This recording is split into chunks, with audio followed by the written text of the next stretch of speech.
All right, welcome to Bloomington Buddies, where two buddies talk about all things sports. I'm Eddie Finn here, joined by Quincy Bell.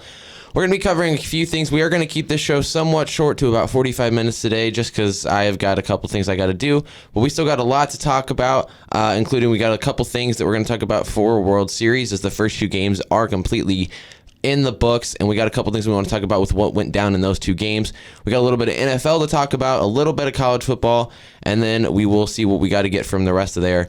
But before we do that, really quickly, make sure to go follow us on Instagram and TikTok at Bloomington_buddies, where I'm going to be posting a lot more stuff here soon. But yeah, those are two big things that we're going to start trying to implement here. And then, of course, if you're watching on our YouTube channel, make sure to like, comment, and subscribe. And if you're listening on audio, we appreciate that as well, as you can find us on all the major podcast apps under IUS TV, and then Bloomington Buddies from there. All right, let's go ahead and hop into, I guess, we'll start with the World Halloween, Series. everyone. It is Halloween. That is true. Today. It is. Hopefully y'all had fun over the weekend. Didn't party too hard.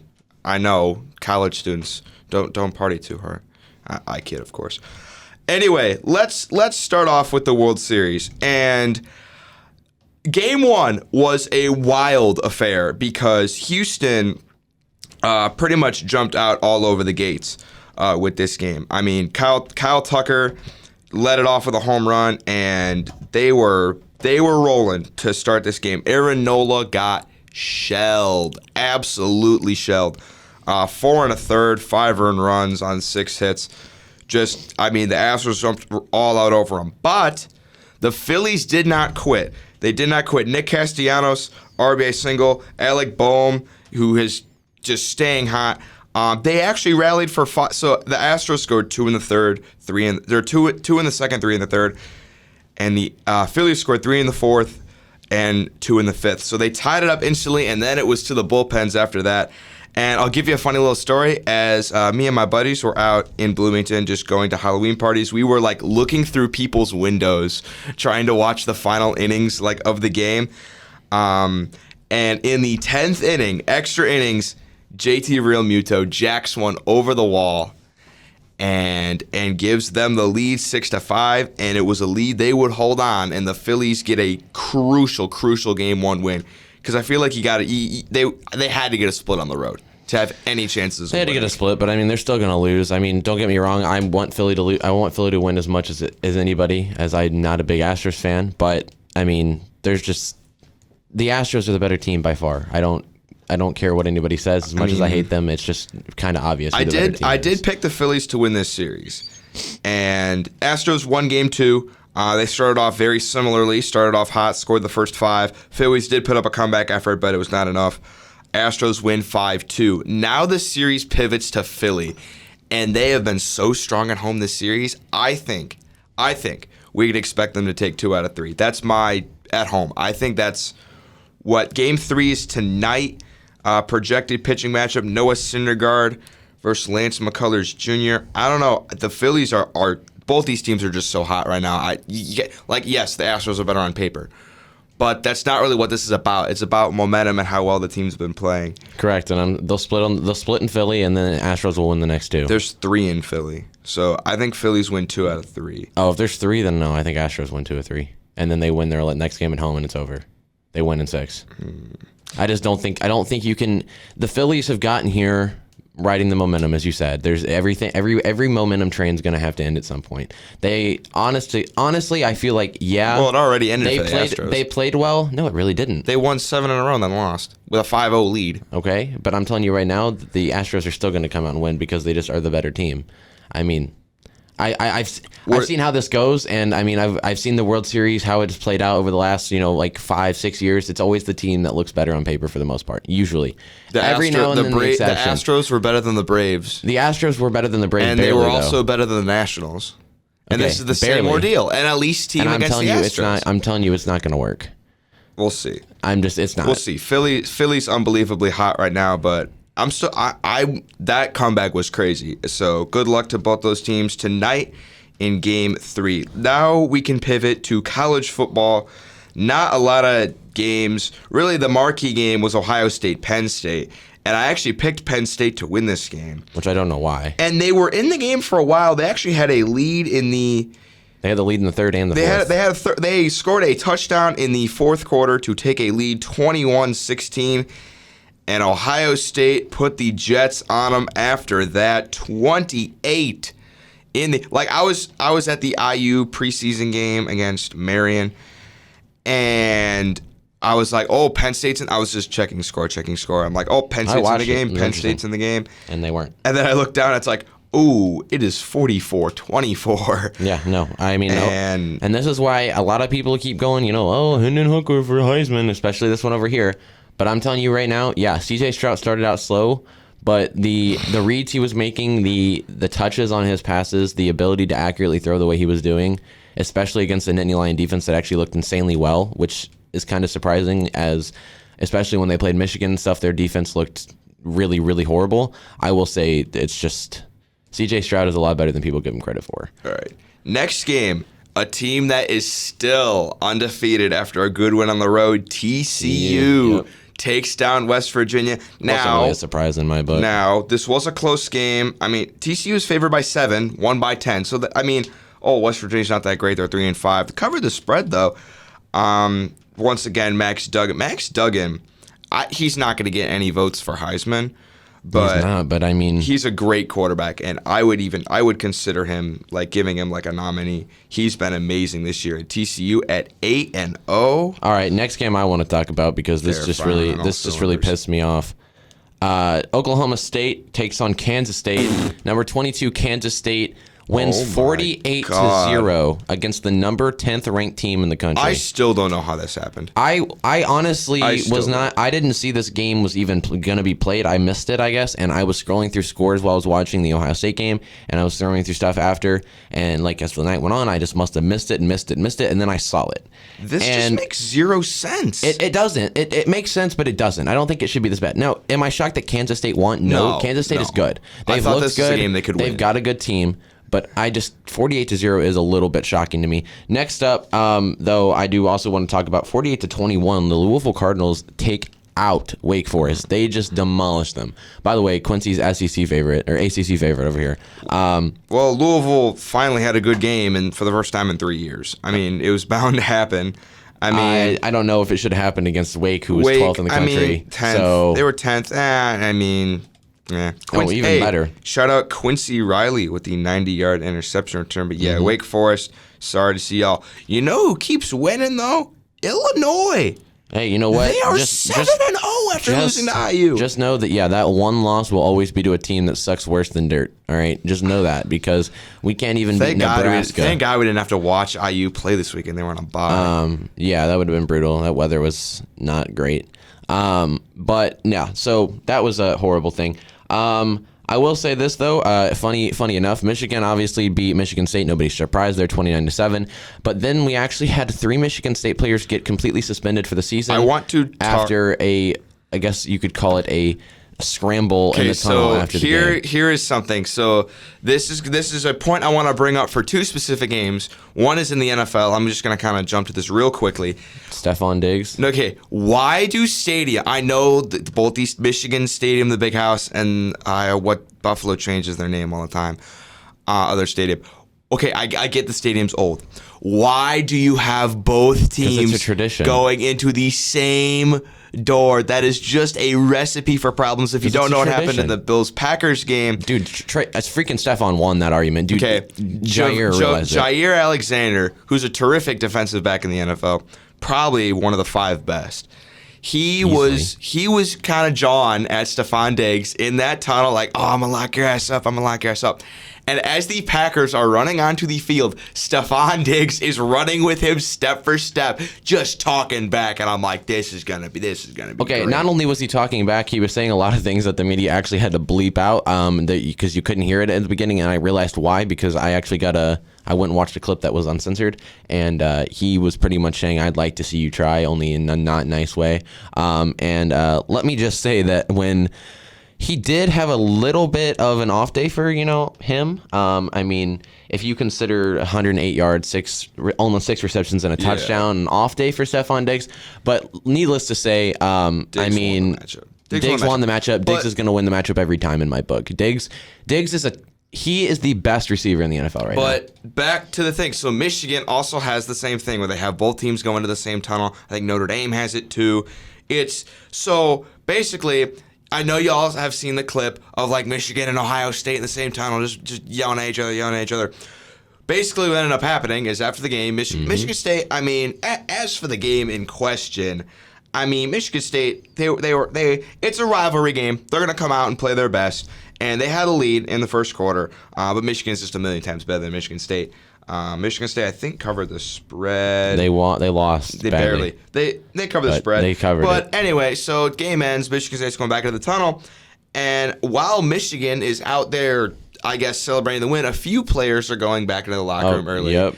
And I guess what I'm assuming is one of those Michigan players is talking a little bit of trash, and basically what ends up happening is a gang of Michigan State players just beat the mess out of this dude. They're ripping his helmet off. One Michigan State defensive line was hitting him with the helmet. I mean, this was like a gang fight. Well, to be fair, a lot of people don't realize that, that was definitely what ended. But also, it wasn't even the Michigan player that completely started it. It was actually fans, and the player jumped on the hype. The fans did it. They actually apparently were throwing things at them, and then they proceeded to say things, and the Michigan player riding the hype started saying it back. So from what I gathered, once again, people are getting the shit beat out of them by the fans. It was really all the fans. I just want to say something, guys. What if you're a fan and you see there are three people, including obviously a nice 320 freaking linebacker standing there going up against what? This was that guy was I think small. He was that small. Guy was a little I'm pretty DB. sure he was one of the receivers. He was probably maybe 200. I'm pushing.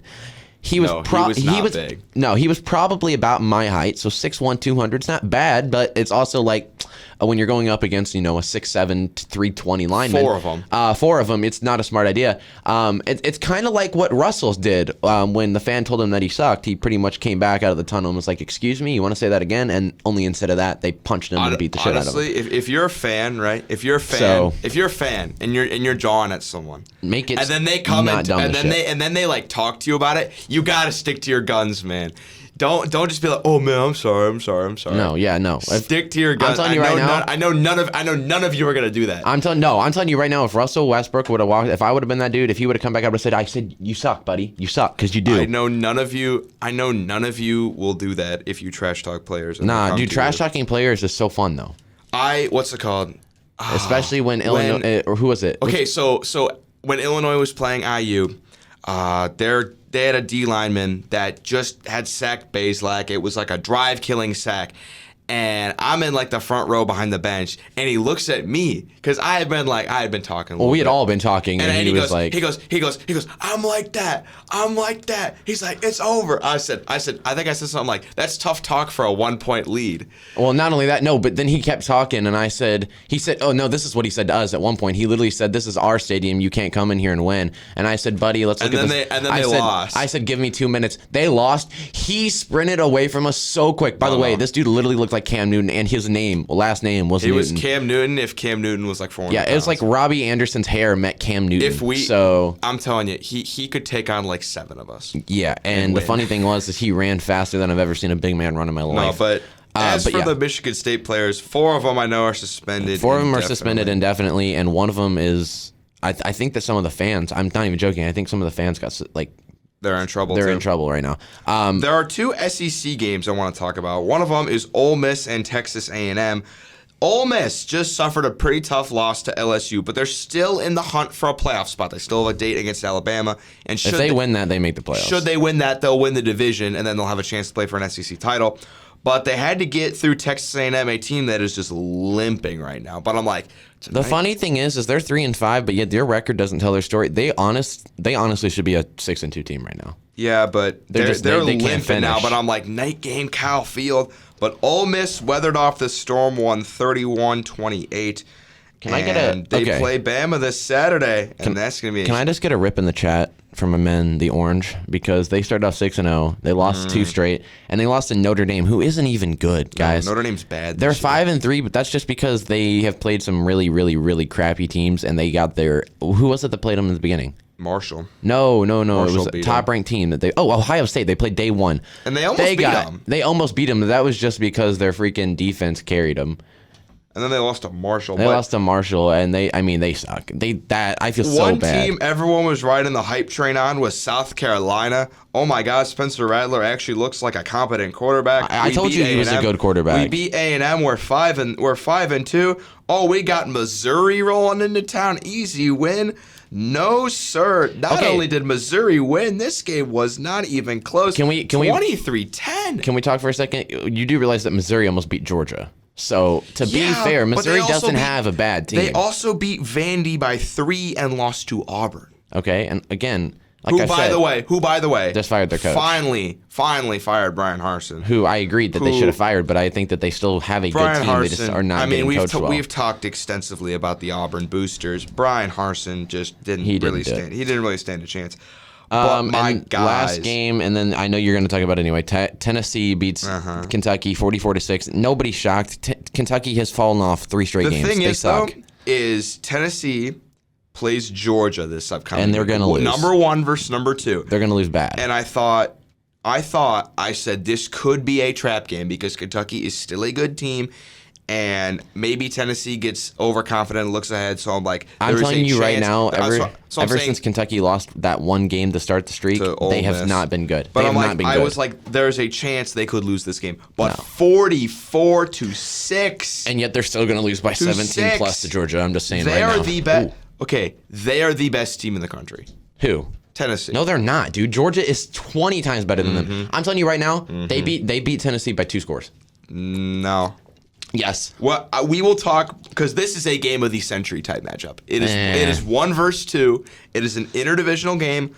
Winners go into the playoffs. Loser is going to the playoffs. No, because you already beat Bama. Bama's going to be the contender. We'll see. Loser. Okay, winner is in the playoffs. Loser is in the playoffs. Will need help. They will need help. So this is going to be the biggest college football game since Bama LSU 2019. But we will talk more about this game. I don't know. Bama Georgia last year was huge. In the Friday episode. Yeah. I'm talking regular season. Because the national championship always numbers too. All right. So we're going to move on pivot to NFL. NFL really quick. And then we'll wrap everything up. But NFL. So a couple things I just want to mention. First off, for all of you Indy fans riding the hype train of still having hopes and dreams of making the playoffs, I'm sorry to crush your dreams. What Indy fan had hopes and dreams of making the playoffs? A lot of them, actually. You'd be freaking surprised how many of them were like, Matt Ryan's going to save us. We've got the best team in this division. I know a Matt Ryan and I immediately said, nope. You talking about Sam? I know exactly. No, I'm not talking about. Well, Sam had hope too, but Sam loves Matt Ryan. He's also not a Colts fan. No, but because he's an Atlanta fan. Correct. He loves Matt Ryan more than any person in the world. But I will say that, no, I actually have friends that are Colts fans, and every single one of them was talking about that they're going to actually do good. They're going to win this division. They're going to the playoffs. And I said the winner of this division is the only team from this division going to the playoffs, and it's going to be the Titans because the Titans have somebody to carry them. Which, by the way, shout out to Derrick Henry, 2nd straight time rushing for 200-plus yards against the Texans, and best running back. Best running back in the league. Yes, but he's not technically. I agree that he should be. I think that Jonathan Taylor is probably going to end up being better in the next coming years, but he right now he's coming back from an injury that was really bad, and he is still trying to get used to having a really, really horrible O-line. They're just having lots of issues. Once Jonathan Taylor gets back, I think he passes them, but that's besides the point. Yeah, Titans are going to win that division easily. I don't see the score does not tell that game. Yeah. When Derrick Henry has over 200 rushing yards and it's still 17-10, doesn't tell the game. I do want to get this off my chest real quick. San Francisco beating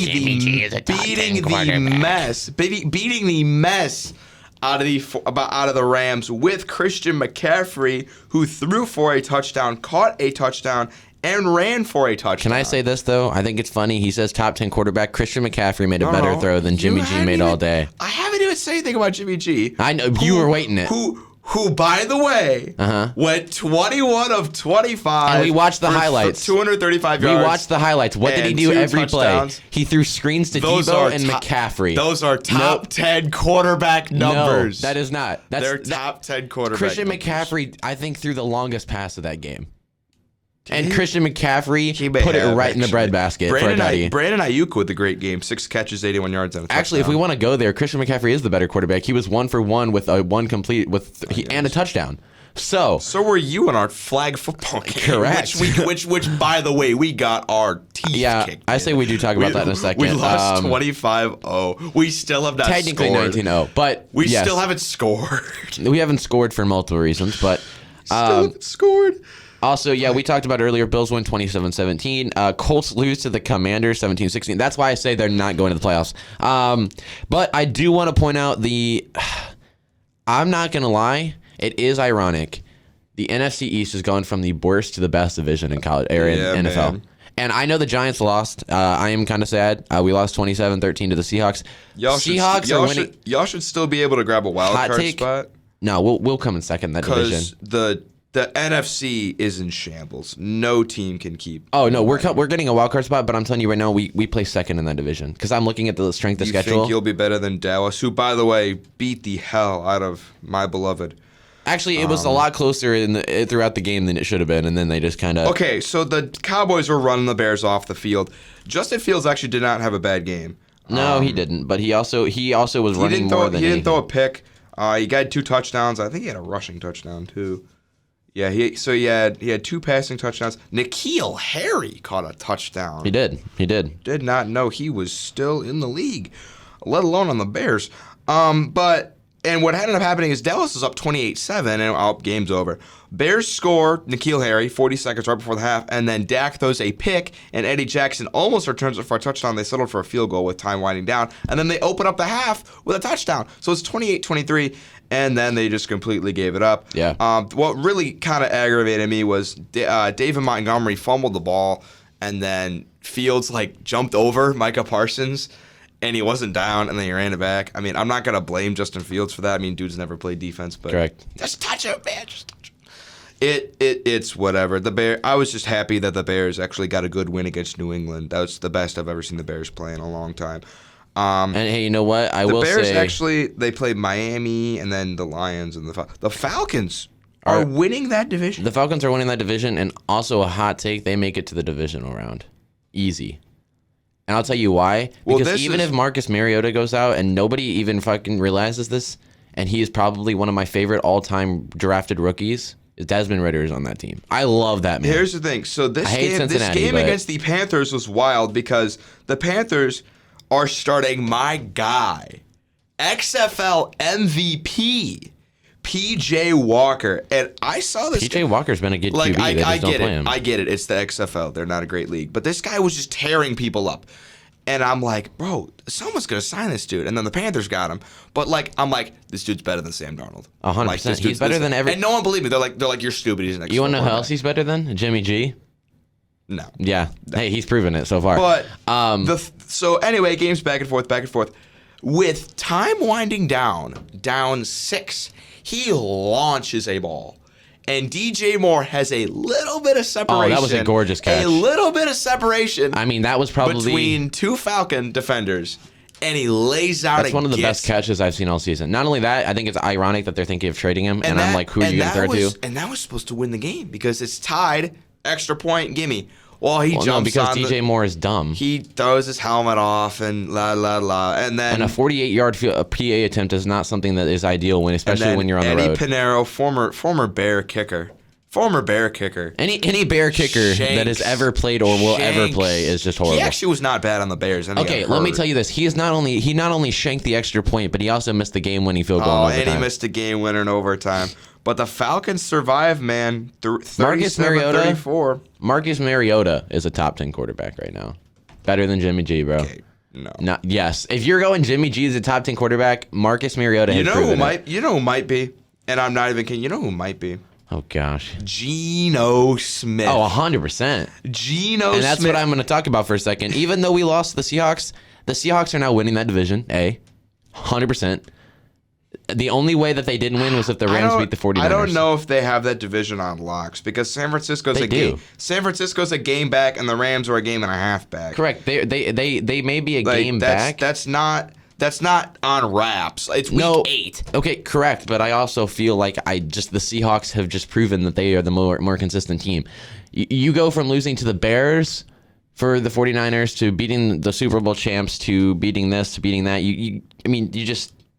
They're not. San Francisco's pretty inconsistent. By the way, the Seahawks are. This is their schedule. They beat the Rams twice. They're playing the Cardinals. They've already beat them. They're probably going to beat them again.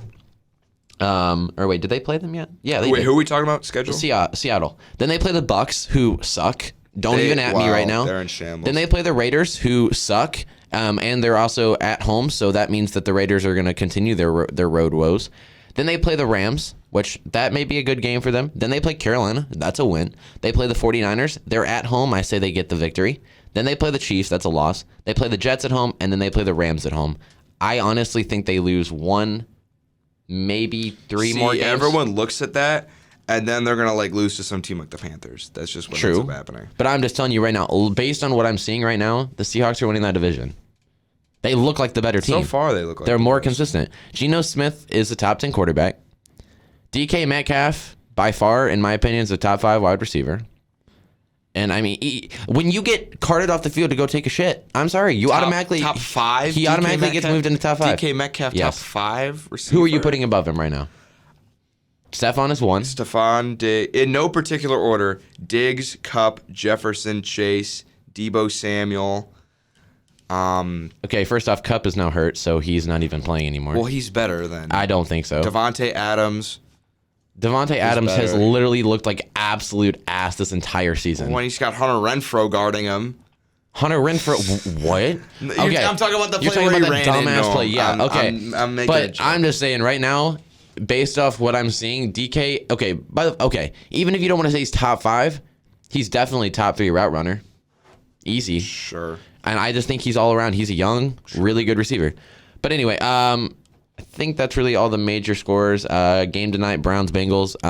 This will decide a lot, actually. Right now, I have the Ravens winning the division. But the Browns desperately need a win. 2-5. I mean, here's the thing. I don't think Deshaun Watson's going to solve their problems. I think he will. Actually, hot take, I do. He's been out of football for so long. But also, so is Geno Smith hadn't played a game in 4+ years, and he came out and he's made a bigger impact. Same with, PJ Walker. He's been out of real football for a long time. Real football. But no, what I was going to say earlier before we finish this up is we were talking about who's winning the NFC East, second place. Quick pick, though. Browns-Bengals, who you got? Oh, easily Bengals. Especially if they're wearing those dope-ass white uniforms, I'm telling you right now. 3-point road favorites. The Browns choke late every game, and that's what the Bengals have thrived at this season is late comebacks. Bengals win 28-17. I'm saying they win 31-17. I think they win by at least 2 full scores. But what I was saying earlier is the Cowboys are probably going to finish 11-6, just based off looking at their schedule. They're playing in Lambeau, and then they're playing at Minnesota. I honestly think that the Packers get a little bit back on course. I think they win. I think that the Vikings obviously win. Way. They look bad. I honestly think that the Giants, if they lose to the Vikings, if the Cowboys lose to the Vikings, I think the Giants could come in and win a shocker just because they just lost. Now, if they win, I don't think the Giants beat them. I don't. They'll beat the Colts. They'll beat the Texans. They'll beat the Jaguars. Then they'll lose to the Eagles again. They'll lose to the Titans. They're on the road. And then they'll beat the Commanders. So they should lose 4 more games. All right. I want to pick. Are we done with NFL? I think that we're good for right now. I want to pivot to talk about the NHL because 80-game season. Most teams have played about 9 or 10 games. So an eighth of the way through, let's see how some teams are doing.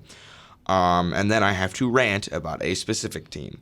Yeah, your team that long-time viewers they already know. Yeah, I don't know why. Okay, Atlantic Division currently, so they have the defending President's Trophy winners, the Florida Panthers, who are 5-3-1. Overtime losses, you get a point. If you guys don't know how the hockey standings work, it's kind of weird. It's actually quite stupid. If you win in regulation, if you win at all, you get 3 points. You get 2 points. They changed it? It used to be just the win used to be just like soccer. They changed it. It's been 2 for a while.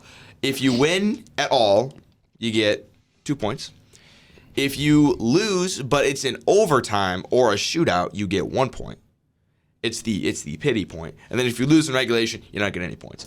So currently the Bruins And I'm going to talk more about the Bruins later. The Metropolitan Division, which is probably the best division. By far, my team is second. They're going to win that division again. The Rangers, the Devils are playing well. Philadelphia Flyers, who were one of the worst teams in the league last year and supposed to be one of the worst again. Okay, if you ever watch but if you ever watch NHL at all, then you realize that it is pretty much just like baseball, where literally the worst team the year before comes out and wins a World Series. It literally, I mean, it's the facts. During COVID year, the Rangers were like near the bottom of the division, and they almost were favorites at one point. They brought in a lot of different, like they overhauled that team. But my point is that NHL is one of the easiest just turnaround Rangers leagues. Doing well. Central Division, the Stars lead the division 5-3. This is probably the worst division.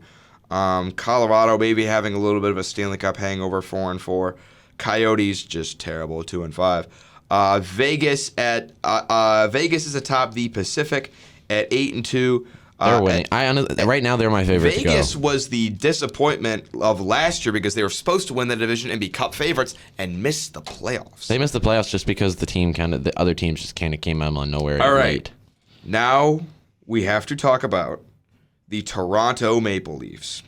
Do we really? Because there's nothing to talk about. They just kind of suck every year. Here's the thing. The Leafs... So they were obviously. I'll give you a brief history of the Leafs. They were in the toilet for all those years. Suck. In 2017, they draft Austin Matthews and they call up top prospect Mitch Marner and they call up top prospect William Nylander. And they had and they should have stopped there because that's just like winning the Stanley Cup for them. They had a really, really young team, a very, very young team. They're like, okay, they have the best NHL prospect in the last like 10 years, or in Austin Matthews. Okay, just develop them a little bit. So they're this really, really young team, and they make the playoffs as the last team in the playoffs. And then they play the Capitals, who were the best team in the NHL, and they get a series lead against them. But they couldn't end up finishing, but you're like, all right, it's a really young team. So next year, expectations are a little bit higher. They get into the playoffs, they play the Bruins, and they're down in the series. They come back, they force a Game 7, and they don't win Game 7. So, okay, still a really young team.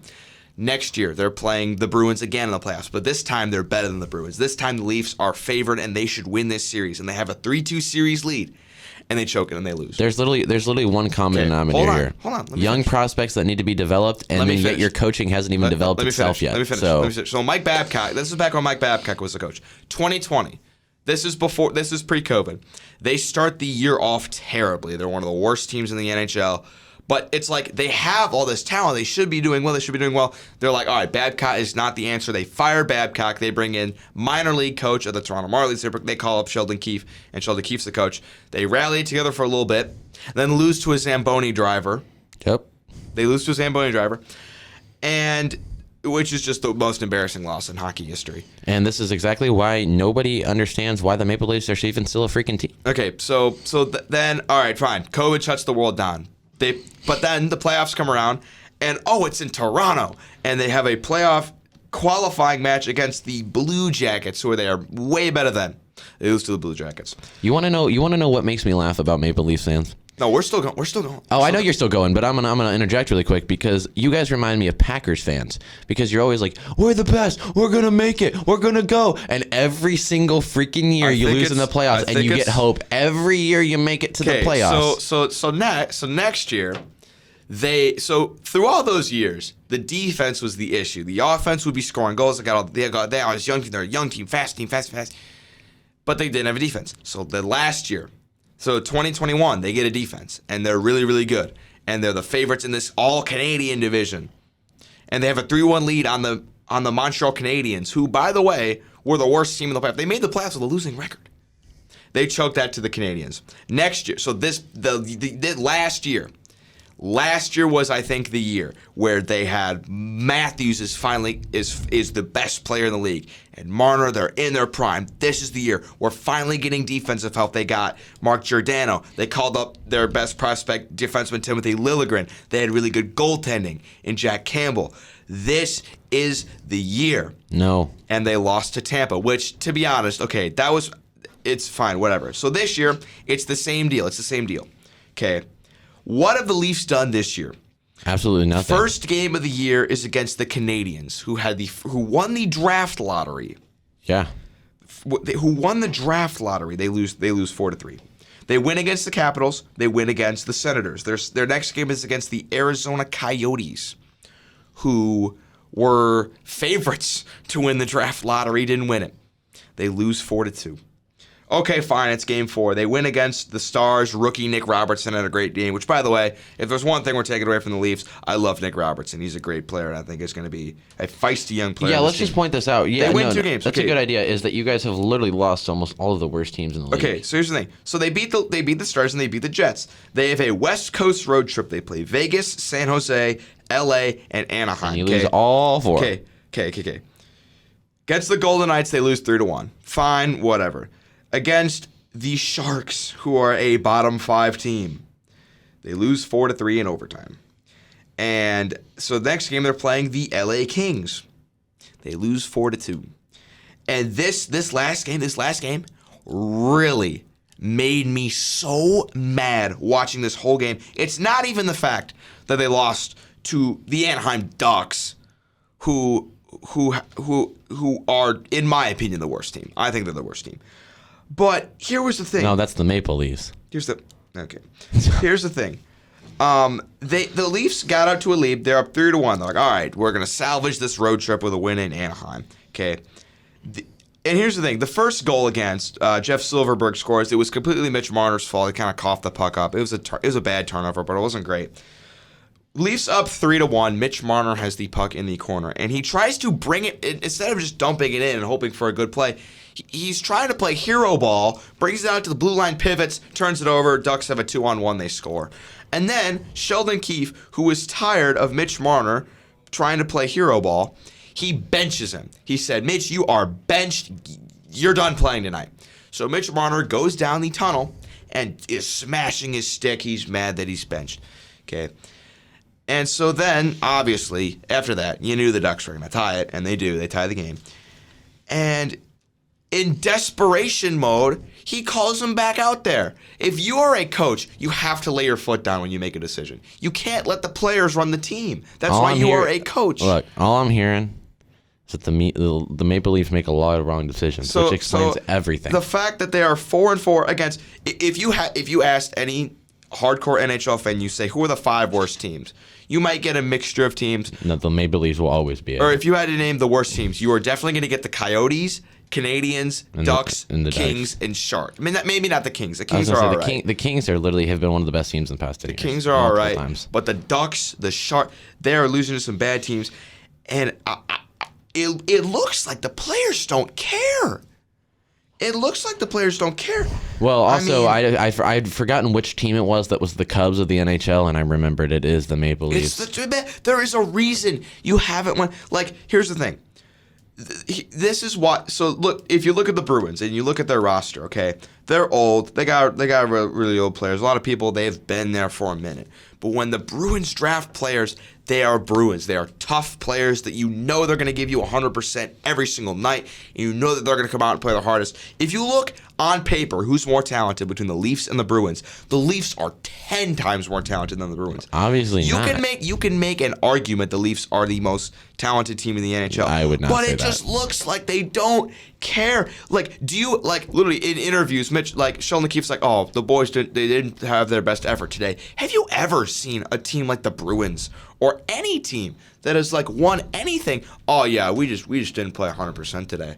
This is inexcusable. I don't know if it's a coaching thing or a culture thing, but it's a Maple Leaf thing. Yes, it is. It literally is. I think it's funny how we're dissing on the coaches saying they didn't give 100%, yet literally that's what every single freaking coach and player from every single sport says. I'm not even blaming the coach. The coach is saying the players didn't give 100%. Duh. I could have told you that because they didn't freaking win. Here's the thing. There are games where you give 100% and lose. Nah, I would argue that's not true. You're not going to win every time you play your best.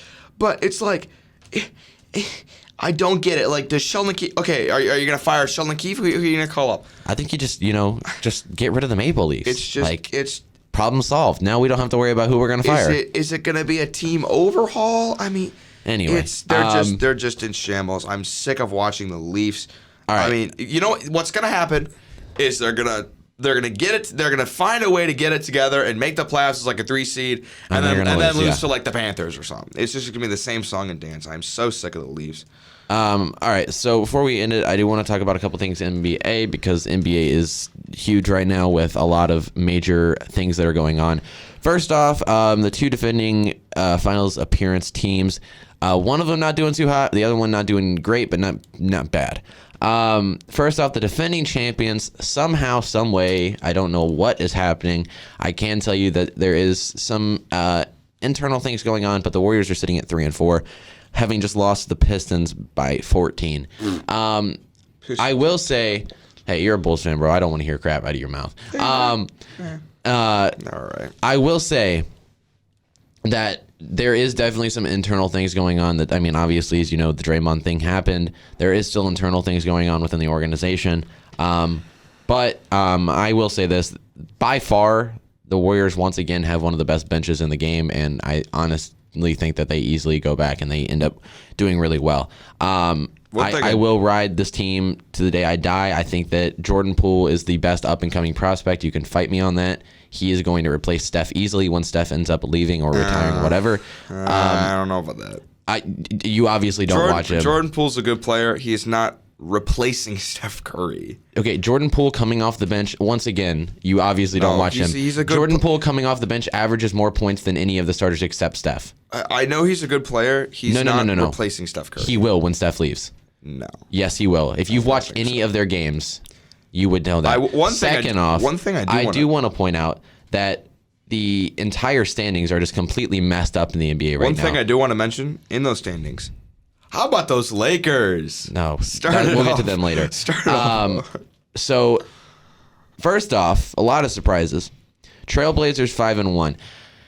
I am a little surprised by this, mainly just because even when they had a super team and, you know, Dame was healthy, they couldn't do anything. But now all of a sudden, Dame is healthy and they're 5-1 and leading the West. And pretty interesting. It's a weird overall type thing going on. They've knocked off some really, in my opinion, I think that they've beat some really good teams, including the Nuggets. Like when I say they beat the Nuggets, I mean they walloped the Nuggets. They won 135-110. One thing that they beat the Suns in OT, and I will say they barely beat the Lakers, which is a little concerning.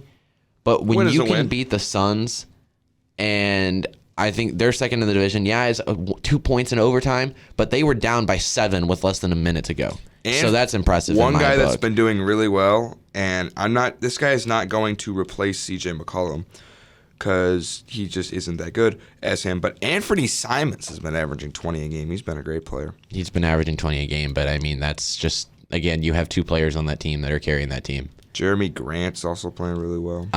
But I will say, obviously, the 31. Suns are definitely, in my opinion, right now, the Suns are the best team in the West. Though they are second, I think that the Suns just all around are going to be more consistent. I am never going to trust the Suns until they do something meaningful in the playoffs. I don't know, make it to the finals and choke it away. Choke it away. It was injuries. They lost 2 people.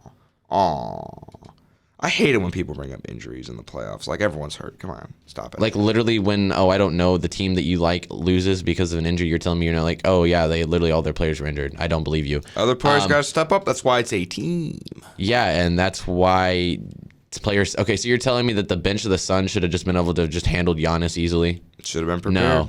Okay, you can't prepare somebody for that. Like, even the freaking starters, you can't prepare for that. Phoenix is just like the Leafs. They'll never win a title. The Leafs have won a title. It's just not when there were more than 6 teams. But no, I'm telling you right now, the Suns are doing really good, in my opinion.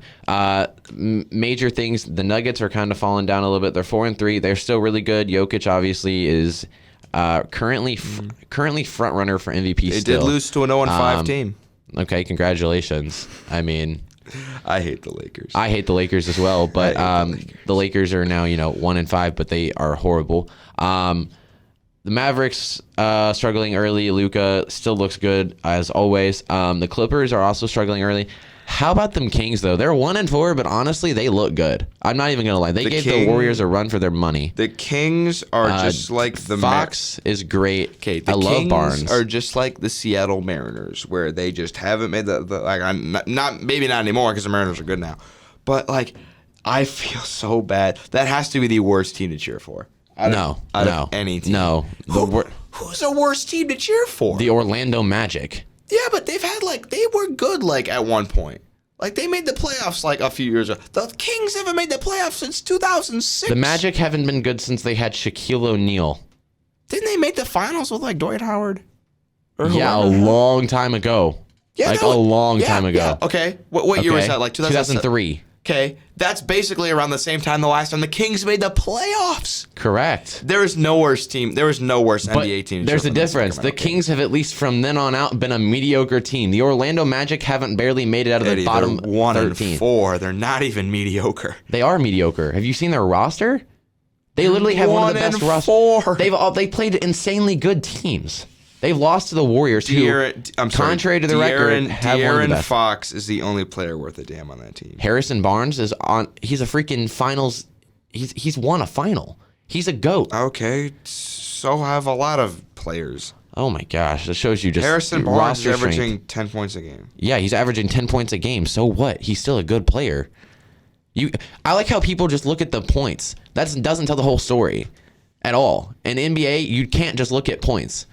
Those 4 rebounds and 2 assists are really doing it for me too. Yeah, that is actually pretty good averages when you think about the position that he plays and the fact that he is, constantly they're switching in and out. I'm telling you right now, it's I want they're the a good Kings team. to do well. I want the Clippers are not a great team right now. They should be, but they're not. I think that Kawhi is having an off year, and so is Paul George. So it's just they're struggling. But yeah, the Lakers just an off suck. year. The Lakers just suck. There's nothing really. I mean, that team needs to get their crap together. It's LeBron's down. On the other side, Bucks winning 5-0. No shocker there. Only undefeated team left. Cavaliers, not surprising to me. I think that when you have Donovan Mitchell, you make that trade. I think that you're going to end up being pretty good. They're sitting at 5-1. Celtics fall to 4-2 after some disappointing loss. Let's talk about the Nets, though. I saw something. It was like Utah got for Gobert and Mitchell, they got 20 players or something. They got 20 players and picks or something like that. I don't know where you heard that. They got a bunch of picks and they got 2 players, I'm pretty sure. It was they got a really good haul. They got a really good haul, and yet I still don't think that the Jazz are going to fall off. The Timberwolves are going to end up making the playoffs easily. There are just a few teams that will never win a title. The Leafs are one of them, but also the Jazz and the Suns and the Pelicans. I don't believe that. I think once Chris Paul leaves, they're going to get a young, talented point guard that will be able to keep up. Okay, Chris Paul is the most overrated player in NBA history. No, that would be Russell Westbrook. I like how you say Chris Paul is the most overrated person, and literally he's probably the best true point guard of all time. True point guard. True point guard. True. Exactly. And his assists, he leads the assists. He literally he is the most cheated point guard in the NBA history. What do you mean most cheated point guard? He literally should have 4 rings. Explain. He should have won with the Suns, but he got injured, and so did D-Book. They both got injured, which is what caused them to. They should have won that series, and they would have. In my opinion, that team would have been healthy. They would have won. When he was with the Clippers, he got them to the playoffs. He carried them through the playoffs. Then he would just get absolutely screwed by his team because his team would decide to throw in the towel. Yeah. Okay. So, in other words, Chris Paul isn't the most overrated point guard. He literally is probably. And the Leafs should have 10 playoff series wins, but guess what? They don't. No, because that was a team. That was a team thing. This was his. He carried the team all the way there. Okay. Let me rephrase that. I'm telling you. Let me rephrase that. Austin Matthews should have 3 Stanley Cups. Okay. He should. So you're telling me that he's but he should. Okay, I dare you right now to go into a room and say that Chris Paul is the most overrated point guard to any fan of the NBA. They're going to smack you across the face. Chris Paul is the most overrated point guard in the NBA. Okay, but you know how I know he doesn't agree with that? Because he laughs when you said it. So I'm just saying right now, he's not. Nate, tell me why. Give me one good reason why he's the most overrated point guard. He just isn't that great. Are you out of your mind? He just isn't that great. Give me a reason. You can't just make that statement and then just, he's not great. It's just people act like he's so good, but he's never won anything meaningful. Okay. So you want to know the team around him? You want to know? There are plenty of. So you tell me LeBron James is an overrated player? The players they're comparing him to, have won meaningful things because they had a freaking super team. I'm telling you right now, Magic Johnson would not have won as much as he did if he didn't have the team he had. 100%. Okay, fine. Okay. And I'm telling you right now, even Magic Johnson has said that Chris Paul is one of the best point guards of all time. He's a good point guard. He's just not. You as just good said as, he sucked. No, he's just not as good as people say he is. Yes, he is. Obviously, if arguably the best, if not the second best point guard of all time, is coming out and flat out saying he is. So I'm just saying. Yes. Mike, I can't. I'm gonna wrap it up there because I gotta get ready to go. So I will say a week from today, the college basketball season starts. Correct. And IU plays. And by the way, they released the season tickets and everyone only got 9 games, which I was kind of. I told you wouldn't get all 16. I didn't think I would, but I got the UNC game. Correct. And a lot of people are actually being smart and selling it, which isn't smart in my opinion because I would want to watch it. I'm not selling it. I'm going. I'm telling you right now, if I would have gotten it, I would have sold it if I would have bought tickets, just because I knew that there's other ways to get into the game, especially with what we do. I'm going. So it's just, yeah. I mean, they're selling right now for $650. The student ones? Yes. Really? Yes. I have friends that are literally selling their tickets for over $600. Like they have like it's sold for, or they're offering? No. Like I can offer mine for $1 million. People have willingly said they will pay that, and they're waiting to see if they can get higher. Really? Yeah, because I mean, you don't understand. Like online tickets, like to get seats, are like $700 in some places. But like I can only sell mine to like here. I'll give you a funny story. We went to the preseason game. I had some buddies in from out of town. They're like, let's go to the preseason game. So my buddies that weren't going, they gave my other guys from out of town their tickets. We get there and they ask my buddy. They're like, all right, can I see your Crimson card? Oh man, I left it in my dorm. And they say, oh no, it's okay. You got the mobile app. You can show that. There's a mobile app? Oh, man, I don't have that either. The guy's like, do you go to school here? He's like, no. And he's like, all right, since this is a preseason game, he's like, I'm going to let it slide. But so, like, I can only sell mine to another student. Like, there's... Correct. But that's what I'm saying. Students are willing to pay that money because they didn't get season tickets. Really? Yeah. I mean, but also, again... $600 is more than football and basketball combined. Correct. But a lot of people, especially people that like weren't able to purchase them at the moment, I mean, some people didn't even know about it. So they didn't spread the word on those very well. They never do. That's crazy. But I'm just saying, it's crazy. Because I'm like, college students, don't have a lot of money. Well, duh. Because they're college students. But like, so that's why I didn't pay for them, because I'm not going to do that. I knew I was only going to get like maybe 7, 8, 9 games, and it's not worth it. I will say the games that I got I didn't get Purdue, but the games that I got were pretty good. Like I got Iowa, Michigan State, Illinois is a big game. I actually got some good games. I think you got 2 good games. It's Illinois and UNC. I don't think Iowa any of will be good. Iowa they've fallen off. They're not a great team anymore. Iowa will be a good team. I don't think that those will. But anyway, all right. I gotta go. But so I gotta get ready. I got work to do before my next class, sadly. But that'll be it for today's show. Thanks for joining us today, everyone. We really appreciate it. Once again, I will be putting a lot of stuff on our Instagram over this week, and our TikTok, so make sure to go check all of that out. It is at Bloomington_buddies. We really appreciate that. If you're watching on YouTube right now, make sure to go down below, hit the like button, subscribe, and turn on the bell icon for notifications for new episodes and new clips.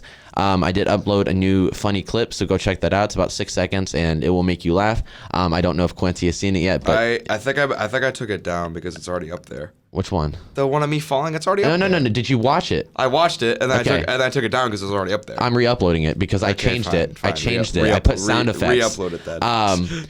I put sound effects on it. But anyway, yeah, no, we'll be uploading that video, and we'll hopefully get this out today or sometime tomorrow morning. Yeah, once again, thanks for watching, everyone, and we hope to get back on air on Friday. But until next time, I'm Eddie Finn here, joined by Quincy Bell. Have a great night, everyone.